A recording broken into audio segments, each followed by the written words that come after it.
Hello, everybody. This is Leo Vasquez, and um, happy to welcome you all today. We Today's session is mental landscapes, depression as a design lens to foster healing and belonging in public space with Kelsey Slavor. And before I turn it over to her, just some quick notes about how you can participate in this session because we like our sessions to be interactive. You can, to the right of your screen, you'll see a chat area, and below that an icon for a Q&A. So any comments you have, please put them in the chat. Any questions, please put those in the Q&A. There's a third way to participate, which you'll be able to do at the end, which is to raise your hand. So if you look down on at the bottom of your screen, in the middle of your screen, at the bottom center of your screen, you'll see a little hand icon. And if you want to join Kelsey on the stage, you'll be invited to do that. And with no more further ado, I'm going to turn this over to Kelsey. Kelsey, take it away. Great. Thank you so much for having me. This is Mental Landscapes, Depression as a Design Lens to Foster Healing and Belonging in Public Space. Thank you so much to the Northeast Mid-Atlantic Creative Placemaking Leadership Summit. I'm really excited to be here. I'm actually calling in from Chicago, and I'm really excited to get into this discussion with you all. So thank you so much for being here. A little bit more about me. My name is Kelsey. I use she, her pronouns. I'm a spatial strategist, design researcher, and cultural worker at the convergence of planning policy, climate justice, and social change. And my embodied research draws from my lived expertise as a park user with a psychological disability living alone during the pandemic. And so, before we really get started, I want to note that this presentation contains mentions of suicidal ideation as well as other symptoms of depression. And so, please, I encourage you to take care of yourself as you see fit and as you need throughout this presentation, given that information. Additionally, my work is not meant to represent all people who have or will experience depression over the course of their lifetime. It does not represent individuals across as many cultures and intersections of identities as would be necessary to understand the kaleidoscopic nature of depression and the conditions under which it manifests. At least I like to say, not yet. So, this presentation is really meant to be a portal, an invitation into the ways that we begin thinking about how depression is going to influence and should influence the ways that we make decisions within the built environment, especially over the next decade. So, the general landscape of what we're going to be talking about today, we're going to talk about the ecosystem of terms, depression influences, the psychology of depression, the design research, design amendments for depression resulting from that research, which I'll get into, and then looking to the future. So I think it's really important as I begin this presentation to talk a little bit about the origin and the genesis for who am I, why am I here, why am I giving this presentation to you all. So I was living in Oregon, Eugene, Oregon during the pandemic. I was recently diagnosed with premenstrual dysphoric disorder, which results in a lot of major depression symptoms. And I was working through that diagnosis while living a large part of the lockdown experience alone in Oregon. And so as I was really trying to navigate that experience, one of my methods was I was going to the park every day that weather was allowing. Every day to sit. It was kind of my tech-free zone. I would read, I would rest. And it was through going to that park, again, in probably what was one of the most complicated periods in recent American history. Going through that experience while going to the park was when I started realizing that this park, this place that I went almost every single day, really shifted depending on who I was when I entered into that space. So on good days, the park was a source of joy, a source of comfort. On days that I was having a difficult time, I was realizing the ways in which my needs weren't being met by the park, the ways that things actually felt uncomfortable or I wasn't really happy there. And so this really got me thinking about, could this possibly be true? This question that who we are when we enter into parks and public spaces, that can drastically influence the way that we perceive and interact with that space. And so that really kicked off this project that I'm calling Mental Landscapes. And Mental Landscapes' mission is to empower those with psychological disabilities to be trusted narrators of their own experiences, keepers of expertise that can inform how to better design public spaces that foster healing and belonging for all of us. And through doing this work, and this is really what we're going to get into today, I developed through a series of interviews and ethnographic research these big picture amendments of what the future could look like if we were really to begin designing for and with depression. And so that would be looking at ease and observation and affinity and awe. And we're going to get into that in the presentation today. And mental landscapes and all of the amendments I just showed you are rooted in this question, this design research question I created actually just about a year ago when I was coming out of an episode of severe depression when I was still in Oregon. And again, being in and out of these parks. And the question is, how might park and public space design reflect the lived experiences of people living with depression in order to foster healing and belonging? And as we really start to dive into this, it's important that we couch this conversation in an ecosystem of terms. And these are the terms I've been using throughout the course of this work. And so depression is at least two of the following for at least 2 weeks, which is feeling sad, having a low mood, a loss of interest or pleasure in activities, this worthlessness, feelings of guilt, difficulty concentrating or making decisions. Isolation is a physical state with negative social and emotional consequences, and isolation may cause loneliness in the case many of us probably experienced during lockdown. And chronic loneliness lasts at least 2 weeks, which is a negative emotional state marked by a sense of isolation, so feeling something is missing. And ironically, loneliness can compound isolation tendencies. Biologically, it's actually very interesting that when we're feeling lonely, it's harder actually to have kind of channel that energy and charisma that makes us want to connect with other people. And it's also important to note here that chronic loneliness is at least the 2 weeks. However, every person biologically will experience loneliness at some point in their lifetime. So chronic just means it's a much more elongated sense, but the general feelings of loneliness is a very human and natural one. And solitude is a state of being alone without being lonely. It is a positive and constructive state of engagement with oneself. And alone is a physical or emotional state, which can be positive in the case of solitude or negative in the case of feeling lonely or isolating. It's also important to note that depression comes in a lot of different types. And the list that I have here is the list that is most often recognized by major medical institutions. And so a few I want to point out, seasonal affective disorder or seasonal affective depression is most people who've lived in Chicago during the wintertime, lived in Oregon during the rainy season, that is very weather dependent, right? And can be influenced by that. Postpartum depression, incredibly common among people who are capable of having children. Most people who go through a childbirth process will experience some version of postpartum depression. Premenstrual dysphoric disorder is my lived experience, and again, is more akin to the symptoms of major depression. Those can be very closely linked. And then I think the last one that's really important to mention is this idea of situational or circumstantial depression. And the reason this is so important is because it suggests, and frankly, not even suggests, is true, that depression can be a very natural and reasonable response to our situations and our circumstances. And the reason this is so important is oftentimes depression can be very stigmatized. Depression has a history of being demonized. And depression, again, is not a personal failing and can be the result of the circumstances that we're in. So those are things like the loss or death of a loved one, the loss or death of a pet, of a friend, of a job, moving, especially to a place where like maybe we don't speak the language and having a difficulty connecting and feeling a part of our community. So again, looking at all this list, the topics here, and especially thinking about situational and circumstantial depression, it stands to reason that most people will experience some period or episode of depression in their lifetime, and that is going to be completely normal and in some ways expected. So why is this important?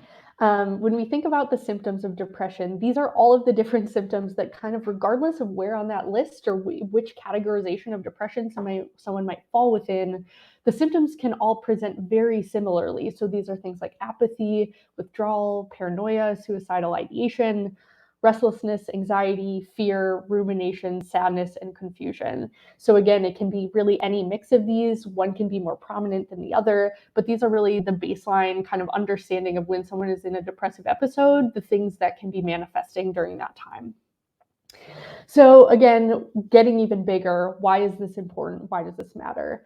Depression is on the rise, especially in the post-2020 environment. Depression and loneliness in general are skyrocketing, and we know it's bad for our health. There is a lot of research around the fact that depression, or rather chronic loneliness can be just as bad for your health as smoking a pack of cigarettes a day, for what the stress that it puts on your cardiovascular system. And so, especially thinking about the pandemic, thinking about climate change, thinking about social justice and racial justice uprisings and and the world we're trying to create, and then of course just the economic drivers and the economic volatility, the housing market. There's a lot going on. There continues to be a lot going on. Depression as a response to those things, again, can be a very natural and reasonable response to these degree of stressors. And it's really interesting that this presentation is occurring at this time. I don't know if anyone else saw it, but the Surgeon General over the last 2 weeks has been coming out with a lot of content about the epidemic of a lonely nation. And so recently put out these 6 pillars to advance social connection. So there's a lot of conversation that's just starting to bubble up around what does it mean to kind of begin to repair a lot of these broken connections that have been the result of a lot of historical and cultural decisions over time.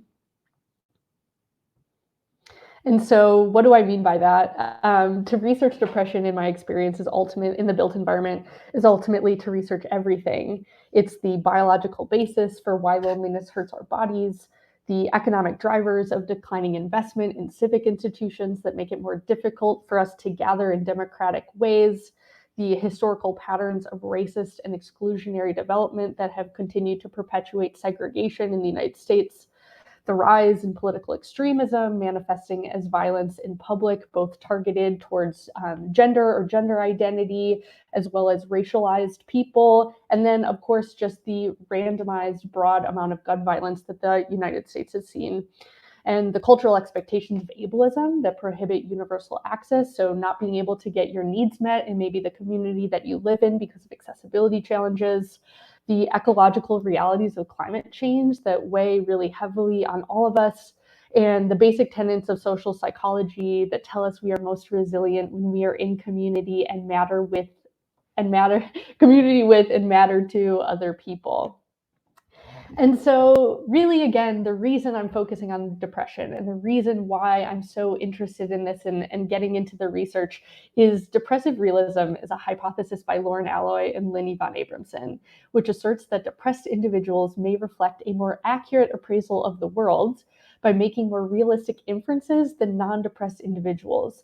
So therefore, with everything we just went over and everything that's socially, culturally, politically going on, the observations and perceptions of people experiencing depression on what can make a place lonely actually provides a critical and necessary design lens that can make spaces better for everyone. And so depression can be a really embodied source of wisdom towards what isn't working, and therefore what can we do to ease some of that and make some of those things better. So to sum this all up, we have the park user we see, and then we have these impacts of depression. We have these symptoms that we just talked about. And so when we say park user, we can also substitute in public space user. But we have people walking into the spaces in our communities, in our cities, in our neighborhoods, and we have the person that we see, but then we have the person underneath that is bringing in all of these symptoms of depression that are drastically influencing the ways that they perceive and understand and respond to stimuli. So going back to this question, how might park and public space design reflect the lived experiences of people living with depression in order to foster healing and belonging? I wanted to ground truth my experience with the experience of a lot of other people. I wanted to test and find out if what I was experiencing could be a more universal experience or truth. And I should also clarify that at the time that I began this work, I was working specifically in planning consulting as a parks planning consultant. And so I have experience in park design and park research. And so I launched this project completely grassroots on Facebook and Instagram and LinkedIn just as a side project. And I said, if you are a park user that has had experience with depression, I would love to talk to you. And the result is I have at this point done 24 interviews. These are kind of the breakdown demographics of people I've spoken to so far. I have 18 hours worth of transcripts, these conversations that I've coded and been distilling. And I was really looking to talk to people across the country about their experience in parks as people who experience depression. And it's important here to note that there are concurrent conditions, of course, that people are bringing into their lived experience through these interviews. And so we have ADHD, we have bipolar 1, we have someone who is deaf. And so again, one can be depressed and or have experiences of depression and be also navigating additional conditions. And so that feeds into this research as well. So the questions that I asked in these interviews, how do you know you're experiencing your depression? What tools and strategies help you cope? Can you describe an experience that improved your symptoms? Describing an experience that did not improve your symptoms? What you wish you could do or amenities you wish you could access in public spaces while experiencing your symptoms? And are there any comforting behaviors or actions that you wish were socially supported or less taboo? So again, I have 24 of these conversations based off of these questions, and this continues to actually be an open project, and I have a few more interviews scheduled in the coming weeks. But the result of all of this work has been what I am calling design amendments and adaptations. So if anyone is familiar with just built environment design and kind of the language of that space, we often talk about design principles. However, I'm a really big stickler for words. And so when I looked up principles, the definition of a principle is a fundamental truth. And as I've done this work, if one thing has become extraordinarily apparent to me, it's that this intersection of depression and culture and society and mental well-being is a gray area. There is no 100% fundamental truth. And so, especially fundamental truth about how this gets resolved, right? And so I started thinking about what I wanted to call it instead. So I've settled on this idea of design amendments. And an amendment is to make changes in order to make more accurate and fair to improve. And so the design amendments are kind of these big umbrella ideas of what the changes are that we could make or the changes that we could focus on. And then the adaptations get a little bit more specific, but it's really important here to note that whatever the design amendments and adaptations, however those become real and are manifested on the ground, need to be highly contextualized into the place that they are located. So again, taking these amendments and adaptations and making sure that they're really rooted in the local community, in the physical environment, understanding, again, how these kind of broad big picture elements settle on the ground in the specific place we're looking at. But so as a broad overview, the amendments, again, I kind of clued into this at the beginning, but focusing on ease, focusing on observation, focusing on affinity, and focusing on awe. And we're going to get into what all of those actually mean. So the first design amendment is ease. And the big idea here is to redefine a sense of comfort in public spaces and parks, what it means for people to feel comfortable and what it means for them to be able to rest, and recognizing parks and public spaces for more than just a space for physical activity, which again more applies to parks, but again seeing them as a place that people can rest and relax and frankly linger. And so I've pulled some quotes to really demonstrate this, and I will pull quotes for the rest of them as well. And note that I could have pulled 5 quotes for each of these, but I thought that would be too hard to read. So I kind of pulled the top 2 for each.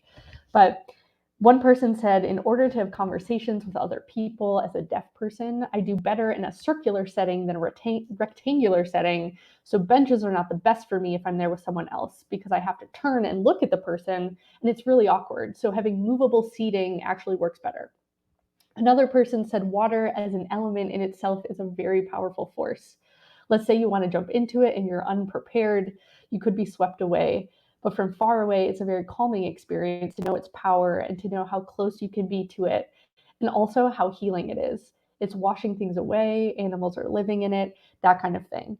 So when I'm sitting and able to gaze at water, these are all the things that I'm thinking about, these connections to nature that are kind of like lessons for life. And so the ease adaptations are, all of these adaptations are phrased again as questions, as kind of this design thinking, inviting us to think about what these look like in our communities and neighborhoods. But how might we incorporate the healing aspects of water? Water came up in almost every interview that I did, which was so fascinating, but frankly makes a lot of sense. The vagus nerve, which runs from the root of your head, the base of your neck, really down your spine, controls your nervous system or has an influence on your nervous system. And there's a lot of science actually that backs up how there's like an evolutionary link between the vagus nerve and water, in that being around large bodies of water can actually soothe and reduce the vagus nerve kind of reacting. And so my research really backed that up, that so many people have mentioned how they desire to sit near bodies of water to kind of calm and soothe their system. Additionally, how might we reimagine site furnishings to convey feelings of safety and being held?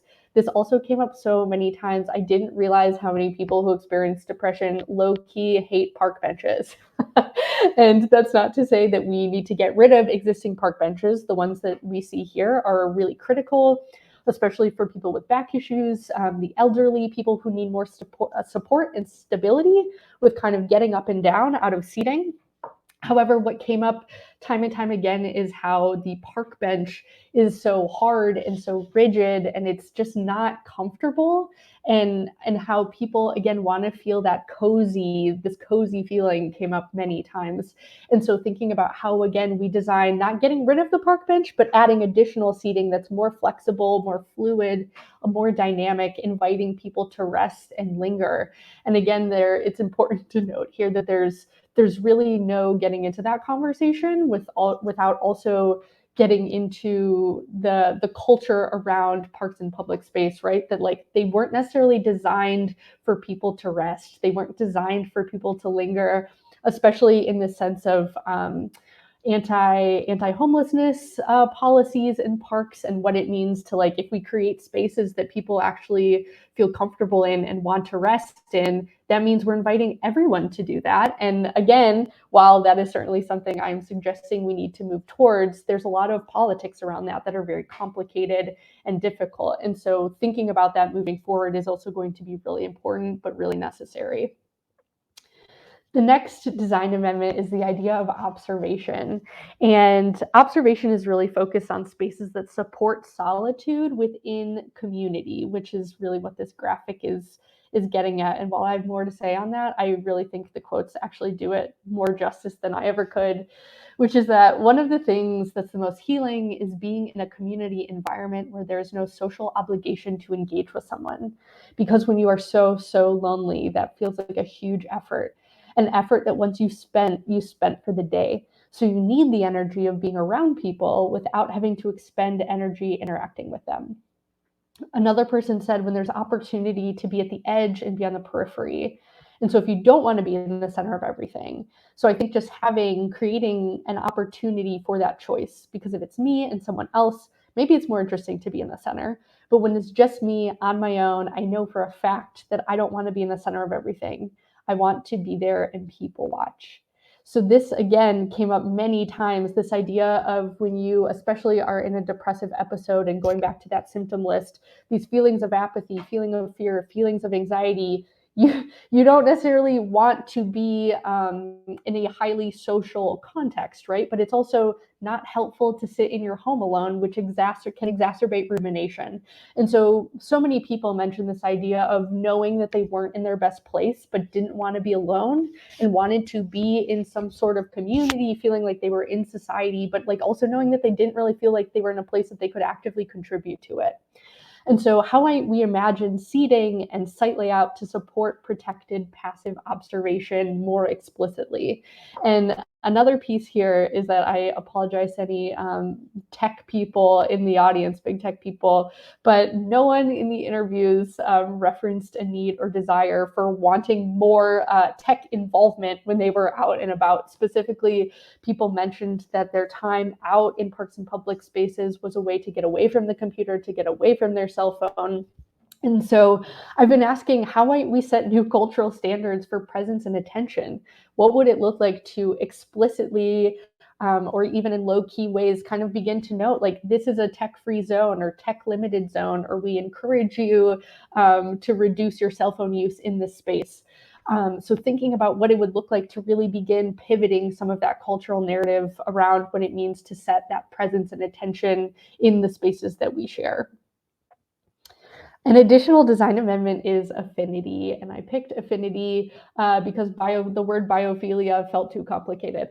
But affinity is the natural gravitation or predilection for certain things. And so one of the most natural, truly organic affinities that we know is humans' relationship to nature. Life gravitates towards life. And so this affinity for nature came up so many times in these interviews, and thinking about, again, what does it look like to build our relationship with nature? So going back to two quotes that I found really moving. The first is that I noticed that the first time I got out of the psych ward for bipolar, I went running by myself. Halfway through the run, I got scared and ran back, and I realized that the run helped put off a bit of the mania and anxiety, because when I got back, I did hallucinate. I was stretching and I was watching the sidewalk melt downwards. I remember just crying because I was like, I'm so sick of this. But then I was relieved that I was at least outside, because I could just look up at the sky and go back to stretching to ground myself. Another person said, plants are your friend. You can know all the ways that they will be.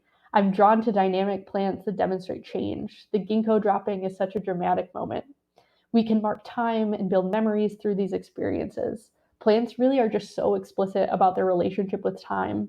I think watching nature helps us notice ourselves. And so the affinity adaptations, how might we actively connect to the flora and fauna with whom we share space?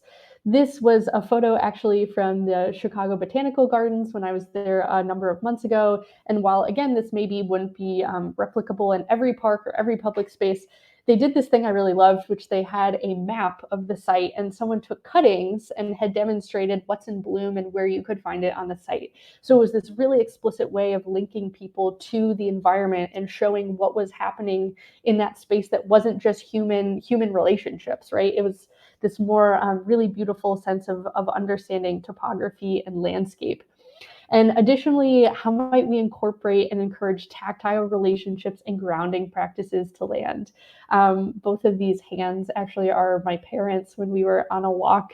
And this came up again so many times in these interviews, the idea that we tend to over-index vision, over-index sight, which means we kind of over-prioritize or over-emphasize sight as the core way that we are taking in information and understanding the place that we are in. However, a lot of people, again, going through depressive episodes, mentioned how the use of the full senses in a space can be extremely helpful with breaking rumination, with coming back into your body, coming back into space. And so using using sense, sense of smell, using sense of touch, that especially in adulthood, all of these things were really kind of talked out of. Like the more you start to pay attention, you notice how often there's this kind of like look, don't touch feeling when we're out in some of these natural areas, right? And so what would it look like to more explicitly create spaces that people are encouraged to smell, encouraged to touch, as a way of interacting with the landscape and interacting with the environment? The final design amendment is this idea of awe. And awe is really focused on spaces that spark serendipitous encounter and delight through interaction to restore confidence and joy in connection. And so, getting into that a little bit, some quotes. Depression is like picking at a scab. When I see and am forced to interact with somebody, it breaks rumination and shifts my mood. Sometimes it's what I need, and I don't realize it. I think that's what parks are. Like in my head, a park is a space where you get a break from your monotonous life. So to have furniture that is monotonous in a park, it's not exciting.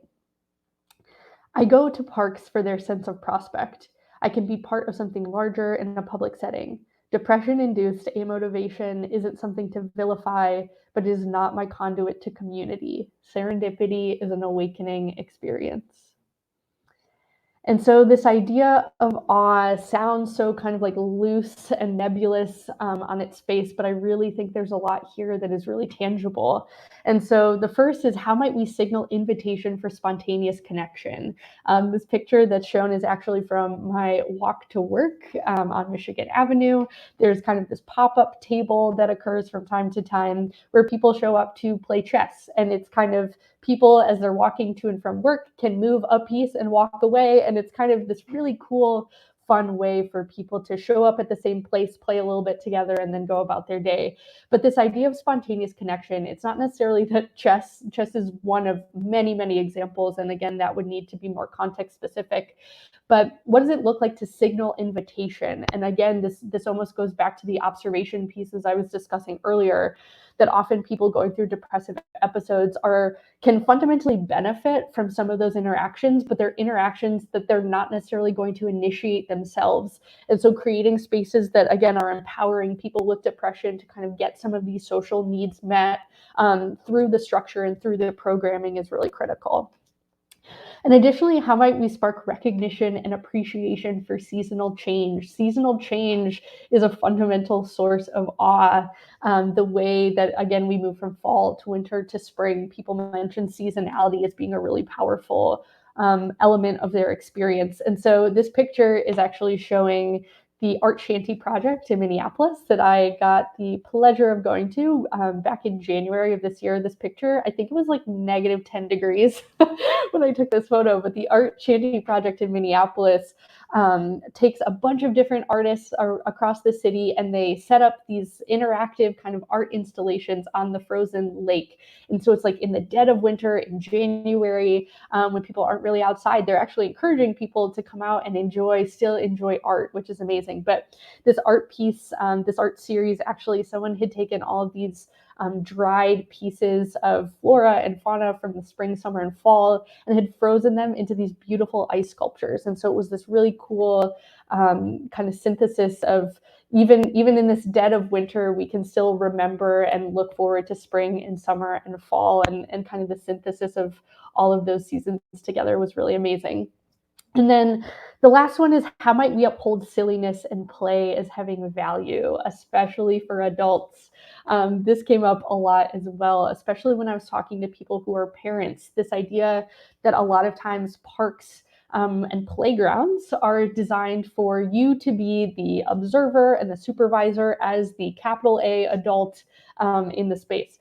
And a number of parents had mentioned, especially people going through depressive episodes, of course, that they want to play too. That there's an element of, what does it look like to create intergenerational play spaces, because the healing power of play is well documented and I think is really, really critical. And so this picture that I'm showing is from a different park in Chicago, that there's just an open community kind of toy box with all these different elements and implements that people can use in the sandbox, and in like the garden and all these different spaces. So it's just kind of this open space that people can come in and play with whatever they find and use whatever they find, and then put it back when they leave. So to sum this all up, given these design amendments and these adaptations, again, I see this as like the cusp, like just tipping the scale on beginning to think about and understand all of these elements in the way that we move forward. But ultimately, the design of park and public spaces requires a paradigm shift from simply relying on the provision of these spaces to prevent depression to actually addressing the inevitability of this condition, creating and reimagining spaces that comfort, support, and accompany people through mental health experiences over the course of their lives.